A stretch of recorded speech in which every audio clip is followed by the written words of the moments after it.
هبي أنصار الهدى عبي ركب الفدا. السلام علیکم ورحمۃ اللہ وبرکاتہ۔ آج کی اچھی بات، 4 باتوں پر کبھی شرمندہ نہ ہونا۔ نمبر 1، پرانے کپڑوں کو لے کر، کیونکہ آپ کے کپڑے کبھی بھی آپ کی اہمیت اور فن نہیں بتا سکتے۔ نمبر 2، غریب دوستوں کو لے کر کبھی شرمندہ نہ ہونا، کیونکہ دوستی میں اسٹیٹس اور دولت کبھی نہیں دیکھی جاتی۔ نمبر 3، بوڑھے والدین پر کبھی شرمندہ نہ ہونا، کیونکہ آج آپ جو کچھ ہیں سب اپنے والدین کی وجہ سے ہیں۔ نمبر 4، سادہ لائف اسٹائل پر کبھی شرمندہ نہ ہونا، کیونکہ کامیابی بھی آپ کی ظاہری شناخت کی محتاج نہیں ہوتی۔ بات کرنے کے احکامات: بھلی بات کہا کرو، سورہ بقرہ۔ سیدھی اور سچی بات کہا کرو، سورہ احزاب۔ بہترین بات کیا کرو، سورہ بنی اسرائیل۔ نرمی سے بات کرو، سورہ طٰہٰ۔ انصاف پر مبنی بات کہو، سورہ انعام۔ جھوٹی بات سے بچو، سورہ حج۔ 10 گنہگار عورتیں: نمبر 1، بے پردہ عورت۔ نمبر 2، تیز زبان والی عورت۔ نمبر 3، ہر وقت موت مانگنے والی۔ نمبر 4، دین کا مذاق اڑانے والی۔ نمبر 5، چغل خور عورت۔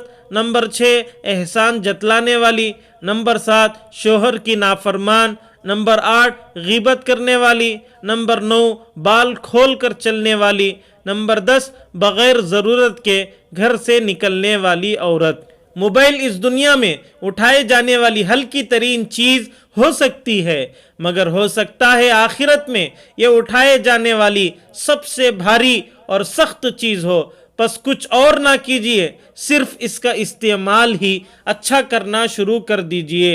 تم اچھا کرو اور زمانہ تم کو برا سمجھے، یہ تمہارے حق میں بہتر ہے، بجائے اس کے کہ تم برا کرو اور زمانہ تم کو اچھا سمجھے۔ 2 چیزیں بڑی اہم ہیں، اللہ کا ڈر اور اللہ کا در۔ جس شخص کو یہ 2 نعمتیں نصیب ہو گئی، سمجھو وہ کامیاب ہو گیا۔ اگر کوئی تیری راہ میں کانٹے رکھے اور تو بھی اس کے بدلے میں کانٹے رکھے تو دنیا میں کانٹے ہی کانٹے ہو جائیں گے۔ یہ دنیا ایک بازار ہے جو عن قریب بند ہو جائے گا۔ عقل مند وہ ہے جو اس بازار سے اپنے اصل گھر آخرت کے لیے کچھ اکٹھا کر لے۔ اللہ رب العزت ہم سب کو آخرت کی تیاری کی توفیق عطا فرمائے۔ ایمان کی مٹھاس کی 5 علامتیں: نمبر 1، عبادتوں میں لذت پانا۔ نمبر 2، تمام خواہشات پر طاعات کو ترجیح دینا۔